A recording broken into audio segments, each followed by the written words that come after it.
And thanks for accepting our invitation. And who is Betul Altomey, and can you tell us briefly about your life? I'm honored and privileged to accept your invitation. Betul Altomey was born Mary Teresa Geraghty in the heart of rural Ireland to a farming family. I'm one of 10 children, 6 girls and 4 boys, and I was born into a practicing Catholic Christian family. I was very religiously aware young person, as were all my family, because my parents were quite Christian-oriented Catholic, actually. So we attended church and we, prayed at home together and so on and so forth. But like all families, as we grew up and as we became more boisterous and obstreperous, we refused to enter into religious activity and so on. But I kept going to mass and kept going to religious ceremonies and so on. And then I was sent to boarding school and I was about 12 years old. And at boarding school, I began to question things and consider more about the theological aspects of Christianity and Catholicism. And then I spent the next 5 years just asking questions and being generally disruptive in the religious studies class. What was the thing that made you question your beliefs? I think ideally it was the person of Christ. And, obviously, from a Catholic perspective, we believed in the Trinity and the fact that Jesus, Isa, alayhi salam, was the Son of God or God incarnate. And so that was just a step too far for me. I couldn't quite work it out in my head. I couldn't quite resolve it in my thoughts. And so, that was one very big stumbling block for me. But just, questioning, the reasons why, the purpose of it all, and why I was continuing with it. I mean, obviously, in church, it's very spiritual. It's very quiet. The focus is on God and so on. So that aspect of it was very comforting and I liked it quite a lot. But it still didn't stop the questions and the doubts and the desire to try to find some kind of way forward. When I began to look at other faiths, I wasn't really looking at other faiths in order to convert to another faith. I was looking at other faiths to try to convince myself of my own faith. So what attracted you to Islam? So I met some Muslims in Ireland. In Ireland at that time, in the late 70s, we had very few foreign people came to Ireland. Ireland was a very insular country at that time. And so when you met foreign people, it was actually quite a surprise. And it was nice to be able to talk to people from outside of Ireland itself and hear about their lifestyle and so on and so forth. So it was kind of intriguing, So I met these Malaysian Muslims. They had come to Dublin to study at the Royal College of Surgeons and other educational institutions like Trinity College and UCD and those universities and stuff. So I met them purely on a social basis, just enjoying food and sharing food and sitting talking and playing badminton and, other things. And then I created a kind of a really good relationship with them. And we used to interact socially quite a lot. And I noticed that there was something about them that was quite different from everybody else. Was it at the time of your quest, finding? Yeah, it was, it was part and parcel of the whole journey for me. So then I began to go into their places of residence and sitting and chatting and talking. And I began to notice quite a lot in terms of the differences of their approach to life, their respect for each other, their respect for their parents, their focus on their studies, their sense of responsibility and so on and so forth. And then I started asking them, what is it? What is this that sort of actually helps you to focus on what it is you're doing, how you behave, everything to do with your lifestyle, your social interactions and so on. And they started talking to me about Islam. So you became interested and started your own research about Islam. Yeah, I mean, I became interested. I'm not sure that I was still ready to take on another faith. I was still sort of I'm not sure that I was still ready to take on another faith. I was still sort of trying to grapple with my own religious upbringing and my beliefs as were given to me by my parents and so on. And, when you come from a family who are very close, very united, my parents were, I have never met people like my parents. They were the best Muslims I know, but they weren't even Muslim. They were so dedicated to us as children. They were, I'm getting emotional now. They were such wonderful parents. They were so thoughtful, and they had a great sense of integrity and humility, and they were trusted and respected in my community. And they really were wonderful people. Yeah, both my parents, my mum and dad. And so what they gave me was, I was halfway to Islam already, or 3/4 way to Islam already, from the upbringing I had with them, the way I was socialized, the way I was, the moral and ethical framework that they built around our lives and around the family, and which came directly from them and from their faith and their conviction about their faith and so on. And I still had a great sense of loyalty to my parents and to my religion, my faith and my upbringing. So I wasn't ready to sort of junk it for something else. So I had to be so careful because I didn't want to hurt them.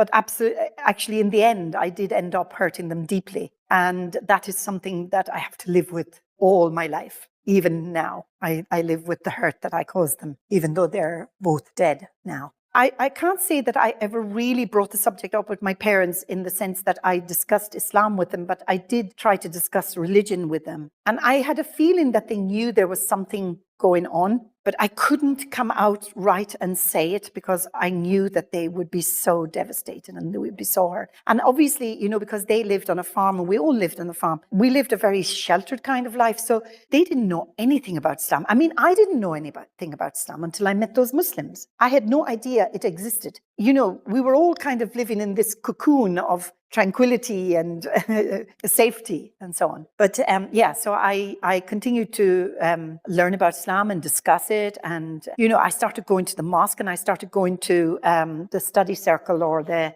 classes there. I hadn't made my Shahada. There were other people from other religious backgrounds who came to the mosque to talk about religion. And I was talking about Islam all the time. So somebody said to me, but are you a Muslim? And I said, no. And they said, yeah, but you're talking like a Muslim. You're walking like a Muslim. As they say, if it quacks like a duck, it is a duck. So I began to realize that actually I was more of a Muslim than I was a Catholic. Then that was the beginning of my journey. What was about Islam that resonated with your heart the most? The fact that the person of Christ was regarded as a prophet, Isa alayhi salam, that was the biggest step for me because now I could understand him, I could learn about him, I could appreciate his mission, his journey, and I didn't have to, constantly argue with myself and cause this trauma within about trying to come to that understanding. So that was the main thing. And then, of course, that God, Allah subhanahu wa ta'ala, was separate from that.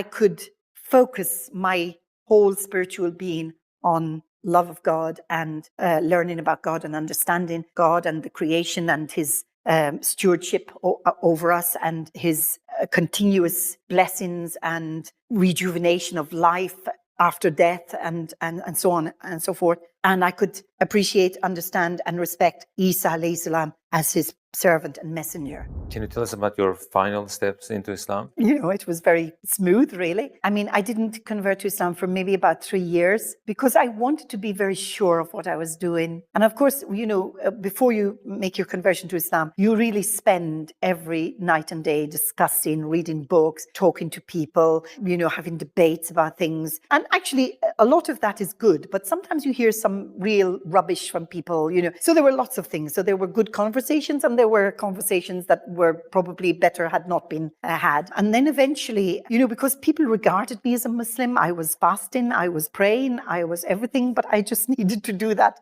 last step, And so I decided I'd just have a little party and I would make my Shahada. And I did. One Friday night we didn't have any mosques in Dublin at the time. So we had nothing. We didn't even have halal meat. This Muslim community that was there was just a transient community, just coming, studying, moving away and so on. So there was no stationary communities in Ireland at the time. So I made my Shahada and I remember coming out of of course, as I said, it wasn't a mosque, but I remember coming out of the building where we used to meet the night that I made my Shahada. And I remember thinking to myself, I want to climb to the rooftops and I want to shout it to everyone. And I felt like my chest was going to explode. My heart was going to burst Now, obviously, I didn't know everything about Islam at the time. I was just really just starting out on a journey. But I knew enough to know that this is where I wanted to be. And I just wanted to, enjoy it from there on in. So the major question now comes to mind. How did your parents react? Oh, dear. So not well. I think it's one of disappointment. It's one of, generally speaking, I mean, there are parents who react differently. And I've worked with converts to Islam long enough to know that my story is not the only story that's out there. I mean, with every convert to Islam, there is a story, a different story. I understood their reaction. There was that sense of loss, almost a sense of bereavement, that the child is lost. A child is dead almost. So, yeah. So, they were absolutely scared. And of course, why shouldn't they be scared? They were my parents. That's their prerogative, to be worried, to be scared, to think about their children, to guide them, to hope that they'll do the very best in life and so on. And they have hopes and dreams for you as well. So when you start announcing that you're a convert to Islam, of all things, a religion they have no knowledge of, and you're going off in this trajectory here, so they are scared. They knew that I had gone off on some journey that they were not very happy about, or they didn't understand, or they were finding difficulty to appreciate. Yeah. When did they finally find out about this? Probably when I got married. I got married about 3 years after I converted to Islam. My husband was Iraqi. Allah yarhamu. He passed away 6 years ago. So we were married and we had 4 children, 1 boy, 3 girls, and they're wonderful children. Really, I mean, they were a joy to bring up. They were so lovely, and I enjoyed so much being a mother. I feel such a sense of a kind of accomplishment, but also, because a huge blessing from Allah that gave them to me in the first place and that helped me to raise them in the second place. Of course, my parents loved my children. And you see, sometimes this is the problem with us as converts to Islam. Our parents have a real difficulty accepting Islam from us because it's too close to the bone. But when the grandchildren come, they're a generation apart. And so they will love them and they will give them all halal food and they will ask them what they want to eat. And even if my children say, oh, I can't eat that, Granny, because it's not halal. My mother would never say to them, don't be naughty or don't be rude, Granny. They would say, oh, okay, darling, what is it you want? Whereas if I said the same thing, my mother would probably say to me, you always eat it? What's the problem with it now? So there's that, you have to give them that opportunity, that leeway, And then, of course, I came to England to live in the UK when I got married. And then my father passed away 2 years after I came to the UK. So I didn't manage to reconcile with my father in as much as I would have liked to. And in the sense that he was a man that I respected hugely for his integrity and his honesty, his truthfulness, his stature, of a man in the community and how he upheld his values, his ethics, his morals.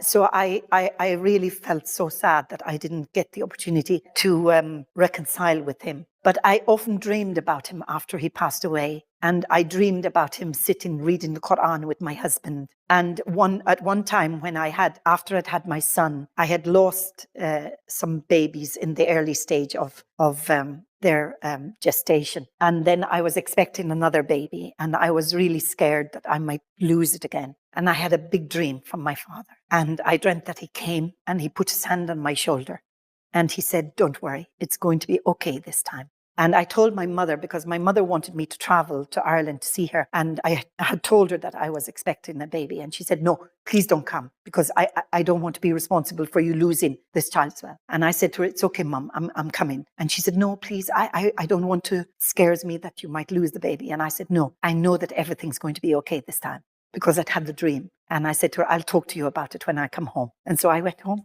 and my daughter Alia was born later. So then my mother and I reconciled and we had a very good relationship. And before she passed away, because we knew she was going to die, she had cancer. And before she passed away, I wrote a very long letter to her for her birthday on the same year that she passed away. And I told her that, I didn't feel that there was any gift I could give her that would respect her to the extent that I wanted to respect her, but that I wanted to write her this letter and I wanted to seek her forgiveness for what I had done and how it had hurt her and my dad. And I sent the letter to her and I sought her forgiveness and everything like that. And she was so forgiving. And she said to me, you don't even have to ask for forgiveness. You are my child and I love you, really. And then before she passed away, just a few days before she passed away, I was with her in her room and she was lying in the bed and I laid next to her. And even though she was really ill and she'd lost a lot of weight and she was very frail, she put her arms around me and she said, "I'm so sorry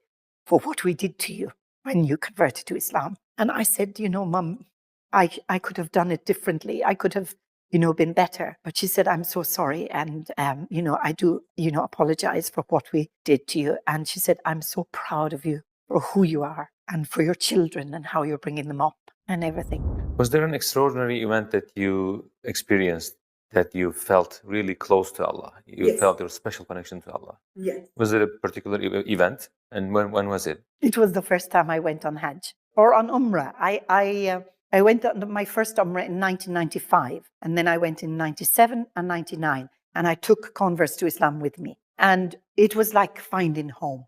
This was my home. Now, my parents were gone. Well, my parents were still alive. My mum was still alive in 95, 97, 99. And then I went on Hajj in the year 2000. Every time I went on Hajj, I took about 25 converts to Islam. And the first time that I went on Hajj, somebody said to me, "Why are you going? Why are you going on Hajj?" And I said, "I'm going because I'm taking some converts to Islam with me." And I didn't think about it beyond that, because I was organizing it and I was very busy with making sure everything was okay. And then my mum passed away just before I went on Hajj. And I never realized how important it was to me until then. And I felt like I was an orphan. I felt like I had nobody left on this earth to care for me like my parents had cared for me. I felt like I had nobody left on this earth actually even to pray for me.